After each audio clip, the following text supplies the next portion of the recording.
ಈಶ್ವರಪ್ಪ ಪುತ್ರ ಕಾಂತೇಶ್ಗೂ ಅಶ್ಲೀಲ ಸಿಡಿ ಭೀತಿ ಕಾಡ್ತಾ ಇದೆಯಾ? ಎಸ್, ಈ ರೀತಿಯಾದಂತ ಪ್ರಶ್ನೆ ಹುಟ್ಟು ಹಾಕೊಂಡಿದೆ. ಯಾಕೆ ಅಂತಂದ್ರೆ ಮಾಧ್ಯಮಗಳಿಗೆ ನಿರ್ಬಂಧ ಕೋರಿ ಕಾಂತೇಶ್ ಅರ್ಜಿಯನ್ನ ಸಲ್ಲಿಸಿದ್ದಾರೆ. ಕೋರ್ಟ್ಗೆ ಅರ್ಜಿ ಸಲ್ಲಿಸಿದ್ದ ಈಶ್ವರಪ್ಪ ಪುತ್ರ ಕಾಂತೇಶ್ ಏಪ್ರಿಲ್ 27ನೇ ತಾರೀಕಿನಂದು ಅರ್ಜಿ ಸಲ್ಲಿಸಿದ್ದ ಕಾಂತೇಶ್ 3 ದಿನಗಳ ಹಿಂದೆನೆ ಅರ್ಜಿಯನ್ನ ಸಲ್ಲಿಸಿದ್ದಾರೆ. ದೃಶ್ಯ ಪ್ರಸಾರ ಮಾಡದಂತೆ ಕೋರ್ಟ್ ನಿರ್ಬಂಧ ಕಾಯ್ದೆ ಇರುವಂತದ್ದು. ಮಾನಹಾನಿಕರ ದೃಶ್ಯ ಪ್ರಸಾರ ಮಾಡದಂತೆ ನಿರ್ಬಂಧ ಕಾಯ್ದೆಯನ್ನು ತರಬೇಕು ಅಂತ ಅವರು ಮನವಿಯನ್ನ ಮಾಡಿಕೊಂಡಿದ್ದಾರೆ. ಸಿಟಿ ಸಿವಿಲ್ ಕೋರ್ಟ್ನಿಂದ ಮಧ್ಯಂತರ ಆದೇಶವನ್ನ ನೀಡಲಾಗಿದೆ. ಚುನಾವಣೆ ವೇಳೆ ತಮ್ಮ ಹೆಸರಿಗೆ ಮಸಿ ಬಳಿಯುವ ಸಾಧ್ಯತೆ ಇದೆ. ಆ ಕಾರಣದಿಂದಾಗಿ ಸದ್ಯಕ್ಕೆ ಮನವಿಯನ್ನ ಮಾಡಿಕೊಂಡಿರುವಂಥದ್ದು. ಈ ಬಗ್ಗೆ ಮತ್ತಷ್ಟು ಮಾಹಿತಿ ನೀಡ್ತಾರೆ ನಮ್ಮ ಪ್ರತಿನಿಧಿ ರಮೇಶ್. ಈಶ್ವರಪ್ಪ ಪುತ್ರ ಕೂಡ ಸದ್ಯಕ್ಕೆ ಕೋರ್ಟ್ ಮೊರೆ ಹೋಗಿದ್ದಾರೆ ಅಶ್ಲೀಲ ವಿಡಿಯೋಗಳ ವಿಚಾರಕ್ಕೆ ಸಂಬಂಧಪಟ್ಟಂತೆ ಅಂತ ಹೇಳಲಾಗ್ತಾ ಇರುವಂಥದ್ದು. ಯಾವತ್ತು ಅವರು ಅರ್ಜಿಯನ್ನು ಸಲ್ಲಿಸಿದ್ದಾರೆ, ಹಾಗೆ ಅರ್ಜಿಯಲ್ಲಿ ಏನೆಲ್ಲ ಇದೆ?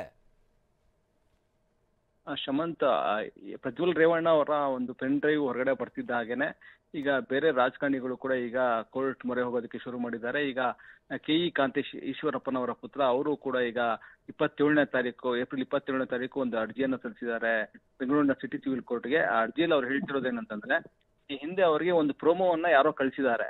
ಅಂದ್ರೆ ಆ ಪ್ರೋಮೋದಲ್ಲಿ ಇವರ ಬಗ್ಗೆ ಒಂದು ಸುಸಭ್ಯವಾದ ಭಾಷೆಗಳನ್ನ ಬಳಸಿ ನಿಮ್ ವಿರುದ್ಧ ದೃಶ್ಯಗಳಿವೆ, ಈ ದೃಶ್ಯಗಳನ್ನ ಪ್ರಸಾರ ಮಾಡ್ತೀವಿ ಅಂತ ಹೇಳಿ ಅವ್ರಿಗೆ ಬೆದರಿಕೆ ಹಾಕಿದ್ದಾರೆ. ಹೀಗಾಗಿ ಈ ರೀತಿಯ ದೃಶ್ಯಾವಳಿಗಳು ಮುಂದೆ ಪ್ರಸಾರ ಆಗ್ಬಾರ್ದು, ಎಲೆಕ್ಟ್ರಾನಿಕ್ ಮೀಡಿಯಾದಲ್ಲಾಗ್ಲಿ ಪ್ರಿಂಟ್ ಮೀಡಿಯಾದಲ್ಲಾಗ್ಲಿ ಇದನ್ನ ಪ್ರಚಾರ ಆಗ್ಬಾರ್ದು ಅನ್ನೋ ದೃಷ್ಟಿಯಿಂದ ಅವರು ಒಂದು ಹೈಕೋರ್ಟ್ಗೆ ಒಂದು ಇಂಜಂಕ್ಷನ್ ಸೂಟ್ ಹಾಕಿದ್ರು. ಆ ಇಂಜಂಕ್ಷನ್ ಸೂಟ್ ನ ವಿಚಾರಣೆ ನಡೆಸಿ ಕೋರ್ಟ್ ಈಗ ಮಧ್ಯಂತರ ನಿರ್ಬಂಧಕಾಜ್ಞೆಯನ್ನು ವಿಧಿಸಿದೆ. ಇವರ ಒಂದು ಹೆಸರಿಗೆ ಮಸಿ ತರುವಂತ ಉದ್ದೇಶ ಇದೆ ಅನ್ನುವಂಥದ್ದು ಇವರ ವಾದ ಆಗಿತ್ತು, ಕೆ.ಇ. ಕಾಂತೇಶ್ ಅವರ ಪರ ವಕೀಲರ ವಾದ. ಹೀಗಾಗಿ ಲೋಕಸಭಾ ಚುನಾವಣೆ ನಡೀತಾ ಇದೆ, ಅದರಲ್ಲಿ ಅವರ ತಂದೆ ಸ್ಪರ್ಧೆ ಮಾಡ್ತಾ ಇದ್ದಾರೆ. ಈ ಸಂದರ್ಭದಲ್ಲಿ ಇಂಥ ದೃಶ್ಯ ಪ್ರಸಾರ ಆದ್ರೆ ಅವರ ಚಾರಿತ್ರ್ಯ ವಧೆ ಆಗುತ್ತೆ, ಜೊತೆಗೆ ಚುನಾವಣೆ ಮೇಲೂ ಪ್ರಭಾವ ಬೀರುತ್ತೆ. ಹೀಗಾಗಿ ಯಾವುದೇ ಕಾರಣಕ್ಕೂ ಇಂಥ ದೃಶ್ಯ ಪ್ರಸಾರ ಆಗಕ್ಕೆ ಅವಕಾಶ ಕೊಡಬಾರ್ದು ಅಂತೇಳಿ ಮನವಿ ಮಾಡಿದ್ರು. ಅದರಂತೆಯೇ ಕೋರ್ಟ್ ಈಗ ಮಧ್ಯಂತರ ನಿರ್ಬಂಧಕಾಜ್ಞೆ ವಿಧಿಸಿದೆ. ಯಾವುದೇ ರೀತಿಯಾದಂತಹ ಮಾನಹಾನಿಕರ ದೃಶ್ಯಾವಳಿಗಳಿದ್ರೆ, ಅಶ್ಲೀಲ ದೃಶ್ಯಾವಳಿಗಳಿದ್ರೆ ಅದನ್ನು ಪ್ರಸಾರ ಮಾಡಬಾರದು ಅಂತೇಳಿ ಈ ಒಂದು ಆದೇಶದಲ್ಲಿ ಹೇಳಲಾಗಿದೆ. ಶಮಂತ್, ಧನ್ಯವಾದ ರಮೇಶ್, ನಿಮ್ಮೆಲ್ಲ ಮಾಹಿತಿಗಾಗಿ.